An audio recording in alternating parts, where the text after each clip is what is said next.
that most businesses lose money when they try to scale their digital campaigns? They increase their budget, but their results don't scale with it. Here's why that happens and how to scale the right way. Scaling digital campaigns, the right way versus the expensive way. 90% of ad campaigns see diminishing returns when scaled too fast. It's an article published by Ad Espresso in 2024. The problem? Scaling should mean more leads, more sales, and more profit. But what actually happens? Businesses double their budget but see little to no improvement. And we've managed a lot of ad spends. We've even seen this happen with some of the campaigns that we've run in the past. Here's some common mistakes when scaling that you can really easily avoid. Too much budget increase too fast. Algorithms need time to adjust. Scaling too quickly can wreck performance. Not optimizing before scaling. Running ads with an average click-through rate or cost per acquisition before scaling will only multiply inefficiencies. If your campaign is super profitable now and you double the budget, it's going to be less profitable. If it's barely profitable, it's probably going to be running at a negative after that scaling. Forgetting audience saturation. If you don't expand your audiences, you'll just be showing the same ad to the same people at a higher frequency. Occasionally that does cause an increase in performance, but not every time. And it's really important that you consider that when it comes to scaling really quickly. An interesting stat for you is that scaling too quickly can cause a 40% increase in cost per acquisition. And that was published by Facebook Business in 2023.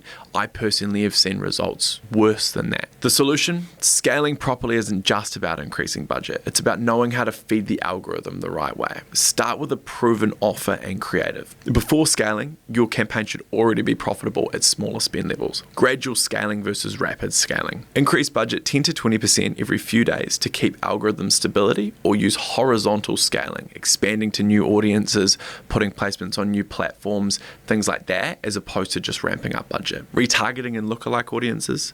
Scale smartly by expanding to people similar to those who already convert instead of pushing the same ads harder. Creative testing at scale. When you increase spend, ad fatigue happens faster. So fresh creatives are key, and also continuing to feed that campaign with fresh creatives throughout the scaling process is absolutely vital. Campaigns using creative variations see 40% lower CPMs and better engagement, once again published by Meta in 2024. Lookalike audiences convert 2 times better than broad targeting on Google Ads, and that was published by them officially in 2023. So considering the use of all of those things in this, you can get far greater outcomes just by putting a little bit of extra effort into the setup. The way that we personally do this at Digital Simple is when we're scaling a campaign, we'll usually do it by 10% per day. And we look at it every 24 hours as we add that extra 10% of budget. A really large positive to that also is that it doesn't actually send the campaign back into a learning cycle when you do that. And so learning cycles can really disrupt a high-performing campaign. By using those slower increases rather than larger increases,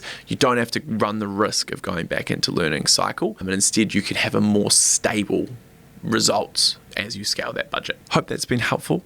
And I hope you're looking to scale budgets, because that's usually a good sign of ad performance. If you've enjoyed this podcast episode, make sure you subscribe. If you've got some value from it, make sure you share it with someone. Check us out on all the socials, and I'll see you on the next one. Thank you for listening.